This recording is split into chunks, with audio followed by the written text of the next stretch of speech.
শ্রী শ্রী মায়ের কথা।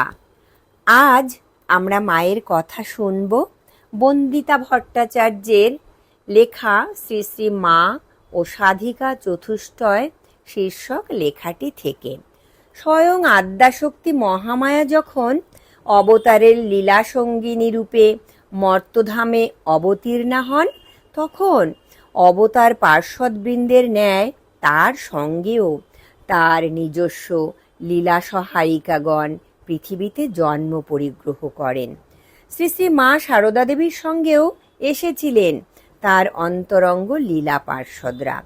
সংখ্যায় তারা ছিলেন প্রধানত ৩ জন: গোলাপ সুন্দরী, যোগীন্দ্র মোহিনী এবং সন্ন্যাসিনী গৌরীপুরী। শ্রীরাম ও কৃষ্ণ ভক্ত মণ্ডলীতে তারা যথাক্রমে গোলাপ মা, যোগীন মা এবং গৌরী মা নামেই সুপরিচিত।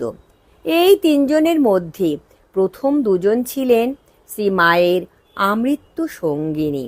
শ্রী শ্রী মা স্বয়ং অসাধারণ মর্যাদায় তাদের বিভূষিতা করে বলেছেন, ওরা আমার জয়া বিজয়া।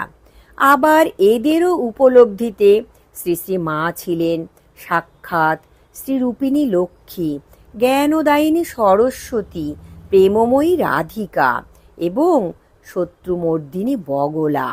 ঈশ্বর কৃপা এরা দুজনেই সর্ববিধ সংসার বন্ধন থেকে মুক্তি লাভ করে দীর্ঘকাল শ্রী শ্রী মায়ের ঘনিষ্ঠতম সান্নিধ্য লাভ করে সর্বক্ষণ তার সেবা এবং তার অনুপম লীলা বৈচিত্র্য ও মাহাত্ম্য প্রত্যক্ষ করার দুর্লভতম সৌভাগ্য লাভ করেছিলেন।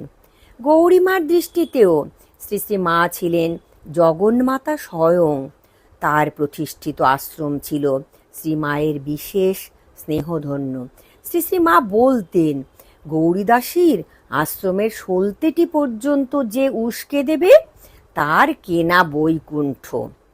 এই ৩ জন ছাড়া আরও একজনের কথা উল্লেখ করা যেতে পারে। তিনি অবশ্য সাধারণভাবে শ্রী শ্রী মায়ের লীলা পার্ষদ ছিলেন না, কিন্তু ছিলেন অন্যতম লীলা সহায়িকা। তিনি হলেন অঘোরমণি দেবী, গোপালের মা। শ্রী রাম ও কৃষ্ণকে তিনি তার ইষ্ট গোপাল রূপে দেখতেন। জীবনের অন্তিম লগ্নে গোপালের মা শ্রী মায়ের মধ্যে তার প্রাণের গোপালকেই দেখেছেন। তার পায়ের ধুলো মাথায় নিয়েছেন। সদা অবগুণ্ঠনবতী নিভৃতচারিণী শ্রী শ্রী মায়ের লোক পাবনী মহিমাময়ী জীবন লীলার নিগুড় রহস্য সৌন্দর্য উদ্ঘাটিত এবং প্রচারিত হওয়ার ব্যাপারে এই কয়েকজন মহীয়সী সাধিকা বিশেষ উল্লেখযোগ্য ভূমিকা গ্রহণ করেছিলেন।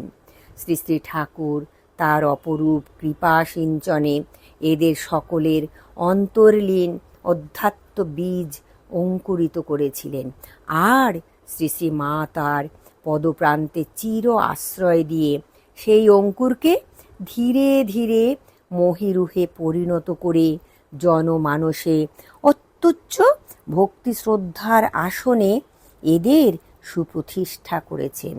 বস্তুত এদের জীবন ও সাধনা সব কিছুই অনুক্ষণ শ্রী শ্রী মাকে কেন্দ্র করে আবর্তিত হতো।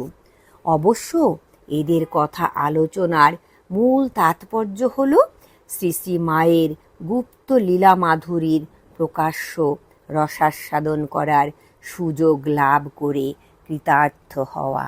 জয় ঠাকুর, জয় মা, প্রণাম মা গো।